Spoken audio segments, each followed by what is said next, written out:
مثلاً وہ چاہتے ہیں کہ رسول اللہ صلی اللہ علیہ وسلم سے اپنی نا اتفاقی کا اظہار کریں کہ بھئی یہ بات صحیح نہیں کہی، العیاذ باللہ، تو اس اتفاق میں کہ ان کے اندر اس عدم اتفاقی کی ان کے اندر جرت ہو اور ان کو یہ آزادی حاصل ہونی چاہیے وغیرہ وغیرہ. تو یہ جو آزادی کا جو نعرہ ہے یہ بہت سے لوگ لگاتے ہیں، خصوصاً لبرل، اور مجھے یقین ہے کہ آپ کی سوسائٹی میں، معاشرے میں ایسے افراد ہوں گے کہ جو مغرب کی اس لبرلزم سے بے انتہا متاثر ہیں اور چاہتے ہیں کہ پورا پاکستانی معاشرہ لبرل بن جائے، اسلامی معاشرہ لبرل بن جائے، چاہے وہ پاکستان میں ہو یا سعودی عرب میں ہو یا وہ امارات میں ہو یا پھر وہ ملیشیا میں ہو یا بنگلہ دیش میں، دنیا کی کسی بھی جگہ جہاں مسلمان بستے ہیں وہاں وہ سب کے سب لبرل ویلیوز کو اختیار کر لیں. آخر لبرل ویلیوز کے اوپر اتنا زور کیوں ہے، آزادی کے اوپر اتنا زور کیوں ہے؟ اس کی وجہ یہ ہے کہ آپ کی اسکرین پر اس وقت ایک شخص کی تصویر بنی ہوئی ہے، اس کا نام ہے جان اسٹوارٹ مل. اس نے ایک کتاب لکھی تھی جس کا عنوان ہے لبرٹی 1859 میں. اس نے اس کتاب میں ایک اصول بیان کیا ہے اور آج تمام دنیا میں اکثر ممالک اسی اصول کے اوپر کاربند ہیں، قوانین بنتے ہیں تو اسی اصول کی بنیاد پر بنتے ہیں، اور کانسٹیٹیوشنز یا دستور بنتے ہیں تو اسی اصول کی بنیاد پر بنتے ہیں. اس اصول کو کہا جاتا ہے دا ہارم پرنسپل، اصول ضرر یا قاعدہ ضرر. انگریزی میں جو اس قاعدہ ضرر کی عبارت ہے وہ یہ ہے کہ the only purpose for which power can be rightfully exercised over any member of a civilized community against his will is to prevent harm to others. کہ اگر آپ کسی دوسرے کی آزادی کو محدود کرنا چاہیں تو جائز اور قانونی طریقے پر صرف اسی صورت میں محدود کر سکتے ہیں جبکہ آپ اس کو مجبور کر رہے ہوں کہ وہ دوسرے کو نقصان نہ پہنچائے. اس کے نقصان پہنچانے کو روکنے کے لیے آپ اس کی آزادی کو محدود کرنا چاہیں تو کر سکتے ہیں، لیکن اگر وہ دوسرے کو نقصان نہیں پہنچا رہا ہے تو آپ اس کی آزادی کو محدود نہیں کر سکتے. تو سارا زور جو ہے وہ نقصان کے اوپر ہے کہ اگر آپ کا رویہ دوسرے کے لیے نقصان دہ ہے تو آپ کی آزادی کو محدود کر دیا جائے گا. مثال کے طور پر ایک آدمی چوری کرتا ہے تو دوسرے کے لیے نقصان دہ ہے مالی اعتبار سے، ایک آدمی قتل کرتا ہے تو دوسرے کے لیے نقصان دہ ہے جانی اعتبار سے. تو اگر وہ دوسرے کو نقصان پہنچا رہا ہے، اور دوسرے سے مراد ہے فرد، معاشرہ نہیں، سوسائٹی نہیں، حکومت نہیں، فرد، اگر وہ دوسرے فرد کو نقصان پہنچا رہا ہے تو حکومت فوراً فعال ہوگی اور اس شخص کو گرفتار کر لے گی اور اس کی آزادی کو محدود کر دیا جائے گا، اس کو جیل میں بند کر دیا جائے گا. لیکن اگر آپ دوسرے کو نقصان نہیں پہنچا رہے ہیں، مثال کے طور پر اگر دو شخص ہیں اور دونوں رضامندی سے زنا کرتے ہیں، ایک مرد اور عورت رضامندی کے ساتھ زنا میں ملوث ہیں، تو ان دونوں نے کس کو کیا نقصان پہنچایا؟ کسی کو کوئی نقصان نہیں پہنچایا. ایک نے دوسرے کو نقصان نہیں پہنچایا چونکہ دونوں کی رضامندی شامل حال تھی. یہی وجہ ہے کہ حکومت کو اب زنا کے اوپر قانون بنانے یا سزا دینے کا حق نہیں ہونا چاہیے. یہ ہے لبرل معاشرہ، اور اس میں جو آزادی کی بات کی جاتی ہے کہ بھئی آپ اس وقت تک آزاد ہیں جب تک آپ دوسرے کو نقصان نہیں پہنچا رہے ہیں، پھر آپ چاہے جو کریں.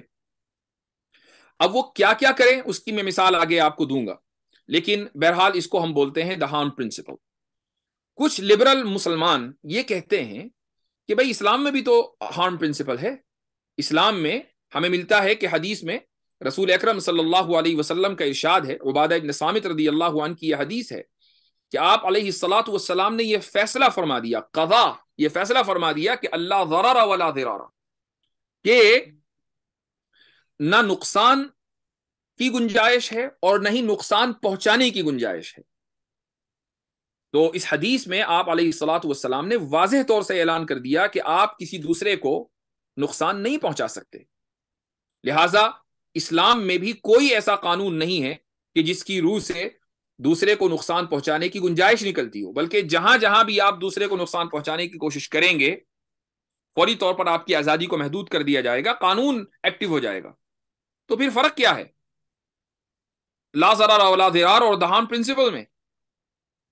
دیکھیں فرق یہ ہے، اور یہ بہت بڑا فرق ہے. لبرلزم جب آپ کو کوئی اصول دیتا ہے تو وہ اصول کے نام پر آپ کو خالی گلاس تھماتا ہے. اس خالی گلاس میں آپ چاہے شراب بھر لیں، چاہے پانی بھر لیں، چاہے دودھ بھر لیں. آپ شراب بھریں گے تو آپ کا نقصان ہے، دودھ بھریں گے تو آپ کا فائدہ ہے، لیکن اس سے کوئی فرق نہیں ہے، اس نے آپ کو ایک گلاس تھما دیا. لبرلزم نے آپ کو دا ہارم پرنسپل دے دیا کہ دوسرے کو نقصان، کسی فرد کو نقصان نہیں پہنچانا. بس اب نقصان سے مراد کیا ہے وہ آپ خود طے کریں. شریعت نے یہ کہا کہ دوسرے کو نقصان نہیں پہنچانا، لیکن نقصان سے مراد کیا ہے وہ شریعت نے طے کر کے دے دیا ہے. آپ کو بھی شریعت نے گلاس دیا ہے لیکن خالی گلاس نہیں دیا. شریعت نے آپ کو بھرا ہوا گلاس دیا ہے، اس میں دودھ ہے. رسول اکرم صلی اللہ علیہ وسلم سفر معراج پر تھے تو آپ علیہ الصلاۃ والسلام کے سامنے یہ آپشن آیا. جبریل علیہ الصلاۃ والسلام نے دو چیزیں دی کہ ایک برتن میں شراب اور دوسرے میں دودھ. تو آپ علیہ الصلاۃ والسلام نے دودھ کا انتخاب کیا. تو جبریل علیہ الصلاۃ والسلام نے فرمایا کہ اخترت الفطرۃ، کہ آپ نے فطرت کا انتخاب کیا. تو اسلام جو آپ کو گلاس دیتا ہے وہ خالی نہیں دیتا، دودھ سے بھرا ہوا گلاس دیتا ہے، اور یہ چیز حدیث سے ثابت ہے. لیکن لبرلزم آپ کو گلاس دے گا، خالی دے گا، اب آپ خود بھرتے رہیں اور جس چیز سے چاہے بھریں، کوئی مسئلہ نہیں. لہٰذا ضرر کی تعریف کیا ہے؟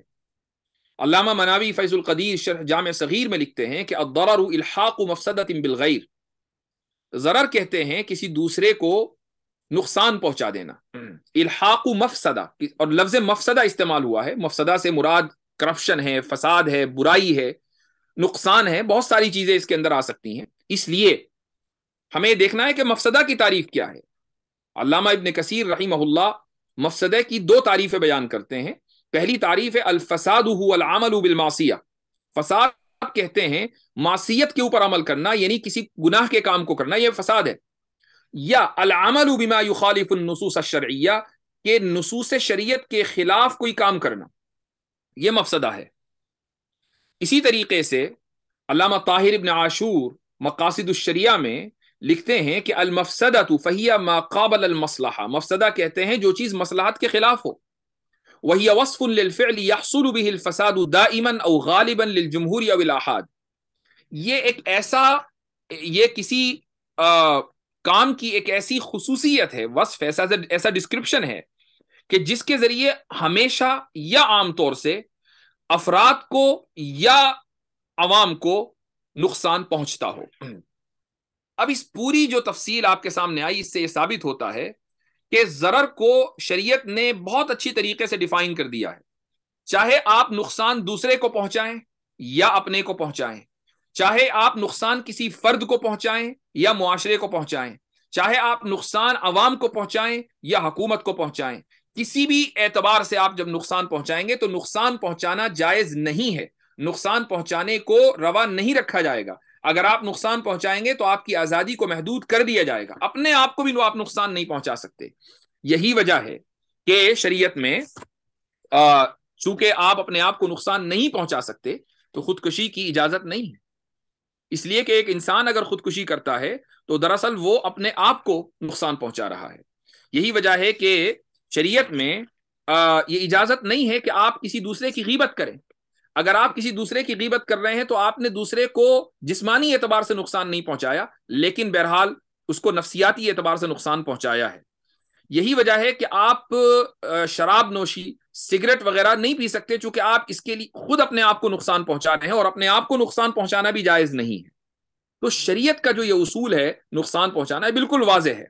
لیکن لبرلزم کا اصول کیا ہے؟ لبرلزم کا اصول واضح نہیں، اور اس کی وجہ یہ ہے کہ نقصان کی کوئی تعریف موجود نہیں ہے. صرف اتنا ہے کہ آپ دوسرے کو نقصان نہیں پہنچا سکتے. اب یہاں پر دو اعتراض ہوتے ہیں، اور یہ دو اعتراض آپ ذہن نشین کر لیں کہ اس سے پتا چلتا ہے کہ اللہ تعالیٰ کا یہ قول ما لہا من قرار کتنا سچا ہے، کہ اس میں کوئی یکسانیت یا کنسسٹنسی ہے ہی نہیں. ایک طرف مغرب یہ کہتا ہے یا لبرلزم یہ کہتا ہے کہ آپ دوسرے کو نقصان نہیں پہنچا سکتے، اور ہر مرتبہ جب آپ دوسرے کو نقصان پہنچائیں گے تو آپ کی آزادی کو محدود کر دیا جائے گا. لیکن ہوتا اس کے برعکس ہے. دو اعتراضات ہیں. پہلا اعتراض، آپ دنیا میں کسی بھی ملک میں چلے جائیں جہاں پر بھی ٹریفک کے قوانین ہیں، وہاں آپ یہ دیکھیں گے، چاہے وہ لبرل معاشرہ ہو کہ غیر لبرل معاشرہ، وہاں آپ یہ دیکھیں گے کہ جب آپ ڈرائیو کر رہے ہوتے ہیں، گاڑی چلا رہے ہوتے ہیں، تو آپ کو سیٹ بیلٹ لگانی ہوتی ہے. آپ اگر اسکوٹر چلا رہے ہیں اور موٹر سائیکل چلا رہے ہیں تو آپ کو ہیلمٹ پہننا ہے. یہ سارے قوانین اگرچہ ہمارے ملکوں میں اتنی سختی کے ساتھ نافذ نہیں کیے جاتے، لیکن لبرل معاشروں میں یہ قوانین بڑے سختی کے ساتھ نافذ کیے جاتے ہیں. اب یہاں سوال یہ ہے کہ ایک آدمی اگر اس کو اتنی آزادی ہے کہ جب تک وہ دوسرے کو نقصان نہیں پہنچا رہا ہے وہ چاہے جو کرے، تو آپ اس کو اس کی اجازت کیوں نہیں دیتے کہ وہ بغیر سیٹ بیلٹ پہنے گاڑی چلا لے، بغیر ہیلمٹ پہنے موٹر سائیکل چلا لے؟ کیوں اس کو اس کی اجازت نہیں ہے؟ اس نے کسی دوسرے کا نقصان تو نہیں کیا۔ اب آپ یہ کہیں کہ نہیں وہ اس نے دوسرے کا نقصان نہیں کیا، لیکن بہرحال وہ اپنا نقصان تو کر رہا ہے، اگر ایکسیڈنٹ ہو گیا تو اس کا نقصان زیادہ ہوگا۔ تو جواب یہ ہے کہ بھئی آپ کو اپنے نقصان کی تو کوئی پڑی نہیں ہے، آپ تو آزادی اس وقت محدود کرتے ہیں جب بندہ دوسرے کو نقصان پہنچائے۔ دوسرے کو تو نقصان نہیں پہنچا رہا ہے، نقصان وہ اپنے آپ کو پہنچا رہا ہے۔ یہی وجہ ہے کہ آپ کسی لبرل سے پوچھیں کہ کیا خودکشی کرنا اخلاقی اعتبار سے درست ہے؟ ایک آدمی دنیا سے عاجز آ گیا کہ بھائی مجھے آخرت تو ملنی نہیں ہے، دنیا بھی میرے لیے بہت پریشان کن ہے، تو اس سے بہتر یہ ہے کہ میں مر جاؤں۔ تو کیا آپ اس خودکشی کو درست قرار دیں گے؟ ایک لبرل سے اگر آپ یہ سوال کریں تو وہ یہ کہے گا کہ بالکل، انسان کو اختیار ہے کہ وہ اپنی جان لے لے، جان کسی کی دی ہوئی کوئی ہے نہ، روح ہے اور نہ ہی کوئی خدا موجود ہے۔ جب خدا موجود نہیں، روح موجود نہیں، انسان ویسے ہی پیدا ہو گیا، ایک اتفاقی حادثہ ہے، اور وہ اس دنیا میں خوش نہیں ہے اور وہ مرنا چاہتا ہے، تو اس میں کیا حرج ہے؟ تو سوال یہ ہے کہ اگر آپ اس کو خودکشی کی اجازت دے رہے ہیں اور اس کو آپ اخلاقی عمل مانتے ہیں، تو پھر آپ اس کو اس کی اجازت کیوں نہیں دیتے کہ وہ بغیر سیٹ بیلٹ لگائے یا بغیر ہیلمٹ پہنے وہ گاڑی چلا لے؟ چونکہ اگر نقصان ہوگا تو اس کا اپنا ہوگا، اس کے علاوہ کسی کا نقصان نہیں ہوگا۔ تو آپ کو کچھ لبرل یہ کہتے ہوئے ملیں گے کہ نہیں نہیں، اصل میں سیٹ بیلٹ کا جو قانون ہے وہ اس لیے ہے کہ اگر آپ سیٹ بیلٹ نہ لگائیں اور مان لیں گاڑی کا ایکسیڈنٹ ہو جائے تو جسمانی اعتبار سے آپ کو چوٹ زیادہ پہنچے گی۔ جب زیادہ چوٹ پہنچے گی تو آپ کو ہاسپٹل میں بھرتی ہونا پڑے گا، ہاسپٹل میں بھرتی ہوں گے تو حکومت کے اوپر یا جو بھی وسائل اور ذرائع مہیا ہیں ملک میں، ان کے اوپر بوجھ پڑے گا، اور یہ نقصان دہ ہے معاشرے کے لیے۔ یعنی آپ کے سیٹ بیلٹ نہ لگانے کی وجہ سے محکمہ صحت کے اوپر فرق پڑا، اس کے وسائل کے اوپر فرق پڑا کہ اس کے وسائل خامخواہ آپ کی خدمت میں لگ گئے، اور جو لوگ مستحقین تھے ان تک وہ وسائل نہیں پہنچ پائے چونکہ وسائل محدود ہیں۔ تو بہتر یہ ہے کہ مستحقین تک پہنچیں۔ آپ تو سیٹ بیلٹ لگا کر اس چوٹ کو اپنے آپ کو اس چوٹ سے بچا سکتے تھے، لیکن آپ نے ایسا نہیں کیا، تو آپ دراصل بوجھ بنے، یہ دوسرے کے لیے نقصان ہوا، لہٰذا آپ کی آزادی کو ہم محدود کر رہے ہیں چونکہ آپ دوسرے کو نقصان پہنچا رہے ہیں۔ تو اس کے جواب میں آپ یہ کہہ سکتے ہیں کہ اگر بات یہی ہے تو پھر یہی نہیں رکنی چاہیے، بات پھر آگے بھی بڑھنی چاہیے، چونکہ محکمہ صحت کو نقصان صرف سیٹ بیلٹ پہن کے یا نہ پہن کے نہیں ہوتا۔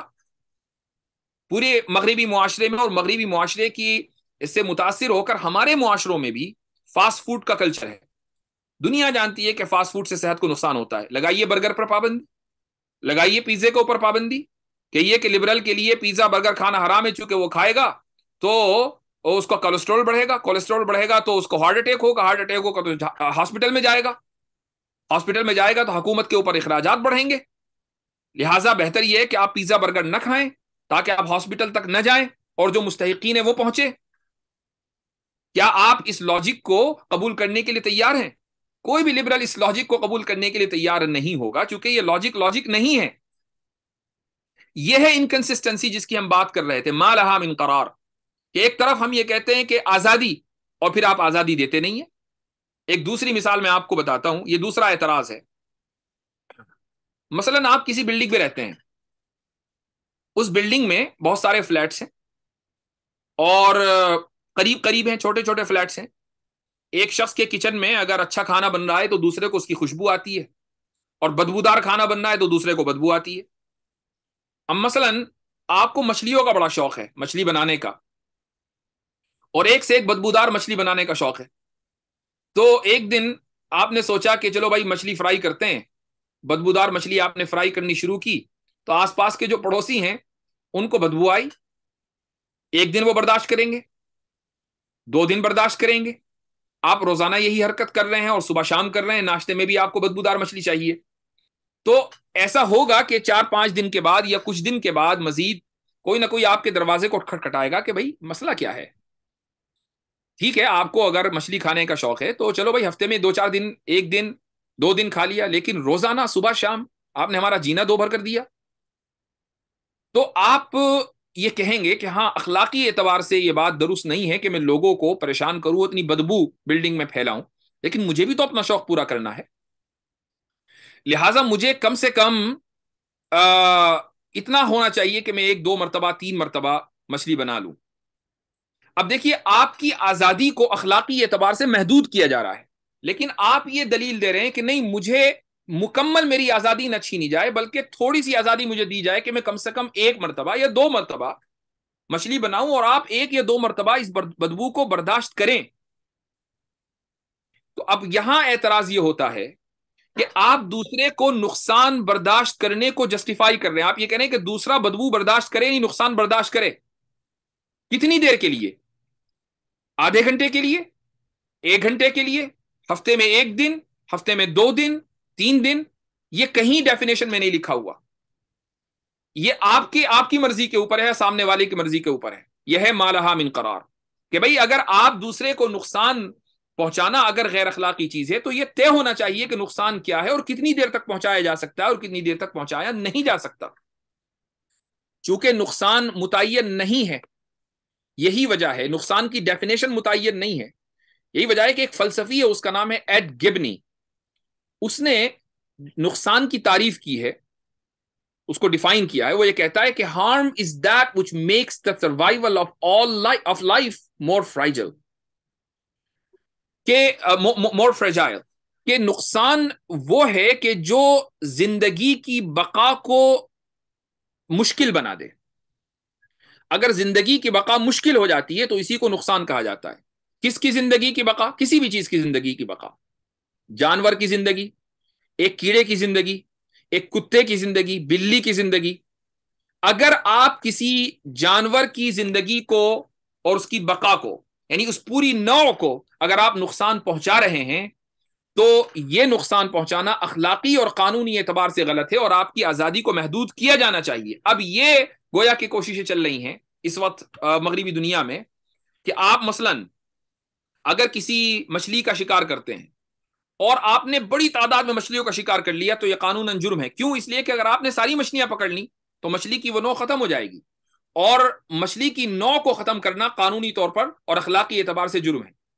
اسی طریقے سے آپ زیادہ سے زیادہ انجن نہیں چلا سکتے، زیادہ سے زیادہ اے سی نہیں چلا سکتے، چونکہ جتنا آپ کاربن ایمیشن کا اخراج کریں گے اتنا ہی ہمارے پلانٹ کو نقصان ہوگا، اور پلانٹ کو نقصان ہوگا تو لائف مشکل ہوگی، اور آپ لائف کو مشکل بنانے کا سبب بن رہے ہیں۔ لہٰذا آپ کی اس آزادی کو محدود کیا جانا چاہیے کہ آپ کتنی دیر اے سی چلائیں، کتنی دیر کولنگ چلائیں، کتنی دیر انجن چلائیں، وغیرہ وغیرہ۔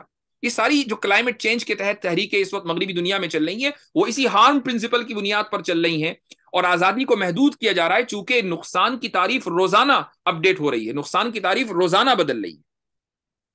لیکن مغرب یہ تسلیم کرنے کے لیے تیار نہیں ہے کہ جو آزادی اس نے دی ہے دا ہارم پرنسپل کی بنیاد پر، اور یہ وہ آزادیاں ہیں sexual freedom, homosexuality, alcohol, choice, expression یا اسپیچ، یعنی جنسی آزادی۔ کیا جنسی آزادی سے معاشرے کو نقصان نہیں پہنچتا؟ میں ایک دو مثال دوں گا اور اس کے بعد انشاءاللہ اپنی بات مکمل کروں گا، پھر اگر آپ کی کچھ سوالات ہوں گے تو وہ لے لیے جائیں گے۔ امریکہ میں 1960 میں سیکشول ریولوشن آیا ہے، یعنی جنسی انقلاب آیا ہے۔ اس جنسی انقلاب نے مغربی دنیا کی زندگی کو بالکل بدل کر رکھ دیا ہے، زمین آسمان کا فرق ہو گیا۔ جو لوگ اس 1960 سے پہلے امریکہ میں رہتے تھے ان کا معاشرہ اور ان کی اخلاقیات بالکل الگ، اور آج جو لوگ ان معاشروں میں رہتے ہیں ان کی اخلاقیات اور ان کا معاشرہ بالکل الگ۔ اس کا نقصان کیا ہوا اس سیکشول ریولوشن کا یا سیکشول فریڈم کا؟ اس کا نقصان سب سے پہلا ابورشن، اسقاط حمل کی، یعنی اسقاط حمل کا جو پرسنٹیج اور ریشیو ہے وہ اتنا بڑا ہے 1973 جبکہ امریکہ نے قانونی اعتبار سے سپریم کورٹ نے ابورشن کو جائز قرار دیا۔ 1973 سے لے کر 2022 تک 62 ملین بچوں کا رحم مادر میں قتل کیا گیا ہے۔ 62 million babies have been aborted in the US، صرف امریکہ میں، ابھی یورپ کی بات نہیں ہو رہی ہے۔ 62 ملین نفوس کو، 62 ملین جانوں کو سیکشول ریولوشن کی بنیاد پر قتل کیا گیا، چونکہ زنا معاشرے میں پھیل گیا تھا، اور جو خاتون پریگننٹ ہو جاتی تھی وہ ڈیلیور نہیں کرنا چاہتی تھی، وہ نہیں چاہتی تھی کہ اس کے ہاں بچے ہوں، تو ابورشن کا طریقہ اختیار کیا گیا اور ابورشن کے کلینک جگہ جگہ قائم کر دیے گئے۔ تو کیا آپ نے اگر ایک طرف جنسی آزادی دی ہے تو اس کے نتیجے میں بچے اپنی جان سے نہیں گئے؟ وہ 62 ملین نفوس جو اس دنیا میں آ سکتے تھے، آپ نے ان کو اس دنیا میں آنے سے روکا. کیا یہ نقصان نہیں ہے؟ ایک طرف آپ یہ بات کرتے ہیں کہ ہم آزادی کو اس وقت تک محدود کریں گے جب تک کہ دوسرے کو نقصان نہ ہو. یہاں آپ نے 62 ملین جانوں کو نقصان پہنچا دیا لیکن آزادی کو محدود نہیں کیا، زنا کو اسی طریقے سے باقی رکھا. اسی طریقے سے سیکشول ریولوشن کا جو نقصان ہوا وہ ہے انویڈ برتھس. امریکہ میں گورے اور کالے یہ بہت بڑی کمیونٹیز ہیں. تقریباً گوروں میں 30% بچے اور کالوں میں 70% بچے ایسے ہوتے ہیں کہ جو زنا کی وجہ سے پیدا ہوتے ہیں، یعنی بغیر شادی شدہ جوڑے کے یہاں وہ ان کی پیدائش ہوتی ہے. 30% گوروں کے یہاں اور 70% کالوں کے یہاں. اب جب یہ بچے پیدا ہو گئے تو ان کو کون سنبھالے گا؟ عام طور سے ماں سنبھالتی ہے. باپ تو چلا جاتا ہے، باپ کو تو پتا بھی نہیں ہے کہ اس کے بچے کتنے ہیں اور اس نے کہاں کہاں منماری کی ہے. اب اس کا نتیجہ کیا نکلتا ہے؟ اس کا نتیجہ یہ نکلتا ہے کہ یہ بچے جب بڑے ہو کر اسکول جاتے ہیں تو اسکول کی تعلیم مکمل نہیں کر پاتے، چونکہ ماں کو پورا وقت ملازمت کرنی ہے، پیسے کمانے ہیں اور اپنا گھر چلانا ہے، تو ماں تربیت کے لیے موجود نہیں ہے اور باپ تو زندگی میں ہے ہی نہیں. تو بچے راستے سے ہٹ جاتے ہیں اور وہ اپنی اسکول کی تعلیم مکمل نہیں کر پاتے.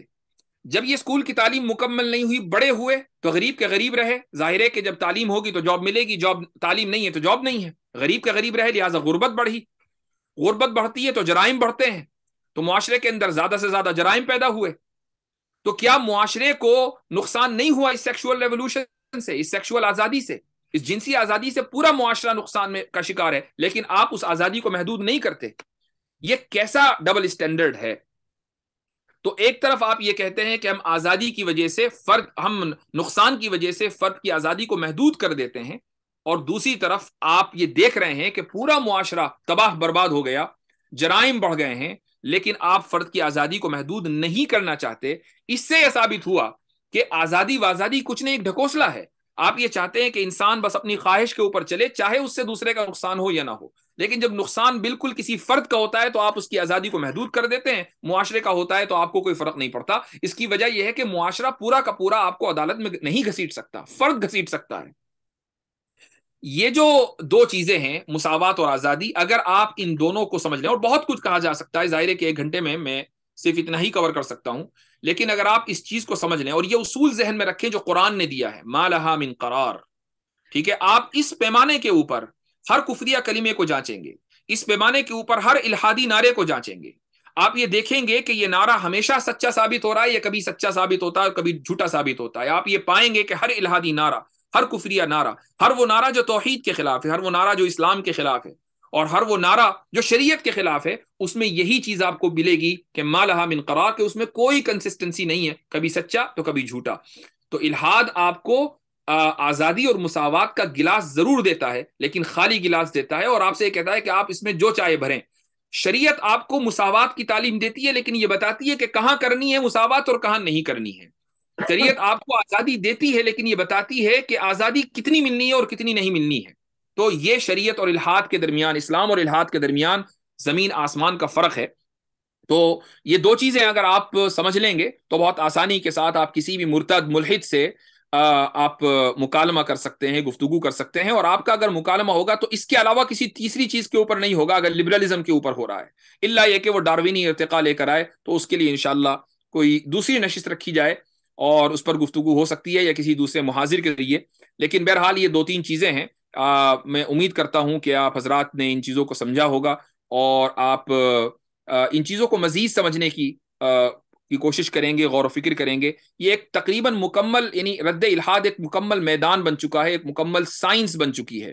جس طریقے سے لوگ فقہ میں تخصص کرتے ہیں، تفسیر میں تخصص کرتے ہیں، حدیث میں تخصص کرتے ہیں، عربی ادب میں کرتے ہیں، وغیرہ وغیرہ، اسی طریقے سے رد الحاد بذات خود ایک ایسا میدان ہے کہ جس میں اب تخصصات کی ضرورت ہے، اور ہمیں ایسے ماہر متخصصین چاہیے جو اس میدان میں آئیں اور اس میدان میں آ کر لوگوں کو جوابات دیں، لوگوں کے ساتھ ڈیبیٹ کریں اور لوگوں کے ایمان کو مضبوط کریں. میں آپ کو ایک چیز بتا دیتا ہوں اپنا تجربہ، کہ الحمدللہ بہت ڈیبیٹس ہوتی ہیں مرتدین کے ساتھ، ملحدین کے ساتھ، اور آپ شاید واقف بھی ہوں، ہمارے چینل سے یوٹیوب کے اوپر بہت ساری وہ ڈیبیٹس پڑی ہوئی ہیں. لیکن یہ ضروری نہیں ہے کہ جب آپ ڈیبیٹ کریں تو سامنے والا فوراً آپ کے ہاتھ پر کلمہ پڑھ لے اور توبہ کر لے، یہ کوئی ضروری نہیں ہے. آپ کا مقصد یہ ہونا چاہیے کہ بھئی ہم اپنی بات رکھیں، سامنے والا اگر ہدایت قبول کر رہا ہے تو ٹھیک ہے، اللہ کی جانب سے ہے، اور اگر ہدایت قبول نہیں کر رہا ہے تو دراصل یہ اس کی قسمت میں نہیں لکھی ہوئی ہے۔ لیکن کم سے کم اتنا ضرور ہوگا کہ آپ اگر مضبوطی کے ساتھ اپنی بات رکھیں گے تو بہت بڑی تعداد ان مسلمانوں کی ہے جو شکوک و شبہات کا شکار تھے، لیکن آپ کی اس گفتگو کی وجہ سے ان کا ایمان مضبوط ہوتا ہے اور وہ آگے چل کر الحاد سے بچتے ہیں اور توبہ کرتے ہیں۔ تو جزاکم اللہ خیرن، امید ہے کہ اللہ تعالی ہم سب کو، دعا ہے کہ اللہ سبحانہ و تعالی اس کام کے لیے ہم سب کو قبول فرمائے۔ جزاکم اللہ خیر الجزاء، وآخر دعوانا ان الحمد للہ رب العالمین۔ اللهم صل على سيدنا محمد وعلى آل سيدنا محمد كما صليت على إبراهيم وعلى آل إبراهيم إنك حميد مجيد. اللهم بارك على سيدنا محمد وعلى آل سيدنا محمد كما باركت على إبراهيم وعلى آل إبراهيم إنك حميد مجيد. ربنا آتنا في الدنيا حسنة وفي الآخرة حسنة وقنا عذاب النار. ربنا إنك من تدخل النار فقد أخزيته وما للظالمين من أنصار. ربنا إننا سمعنا مناديا ينادي للإيمان أن آمنوا بربكم فآمنا. ربنا فاغفر لنا ذنوبنا وكفر عنا سيئاتنا وتوفنا مع الأبرار. ربنا ظلمنا أنفسنا وإن لم تغفر لنا وترحمنا لنكونن من الخاسرين. اے اللہ ہمارے یہاں جمع ہونے کو قبول فرما۔ اے الہ العالمین، ہم یہاں جمع ہوئے ہیں، ایک عظیم مقصد کے لیے جمع ہوئے ہیں۔ اے اللہ اس مقصد میں ہمیں کامیابی عطا فرما۔ اے الہ العالمین، جو نوجوان مسلم معاشروں میں الحاد اور ارتداد کا شکار ہو رہے ہیں، اے اللہ ان کو الحاد کے اس فتنے سے بچا۔ اے اللہ ایسے افراد مہیا کر دے جو الحاد کے اس حملے کے خلاف مضبوط دیوار بن جائیں، مضبوط چٹان بن جائیں۔ اے الہ العالمین، ان دلوں کو متوجہ کر دے اس میدان کی طرف کہ جو افراد اس میدان میں کام کر سکتے ہیں۔ اے الہ العالمین، ایک ایسی فوج مہیا کر دے کہ جو تیرے دین کے لیے کھڑی ہو، جو تیرے دین کا دفاع کرے، جو تیرے نبی کا دفاع کرے۔ اے الہ العالمین، مدارس سے پوری دنیا میں بڑی امیدیں وابستہ ہیں۔ اے الہ العالمین، یہ دین کے قلعے ہیں۔ اے الہ العالمین، ان قلعوں کی حفاظت فرما اور انہی قلعوں سے ایسے افراد مہیا فرما دے جو اس میدان کے اندر کامیاب ہوں اور اس میدان میں کام کریں اور اس طوفان کے سامنے وہ کھڑے ہو جائیں اور لوگوں کے ایمان کی حفاظت کا ذریعہ بنے۔ سبحان ربک رب العزت عما یصفون وسلام علی المرسلین والحمد للہ رب العالمین۔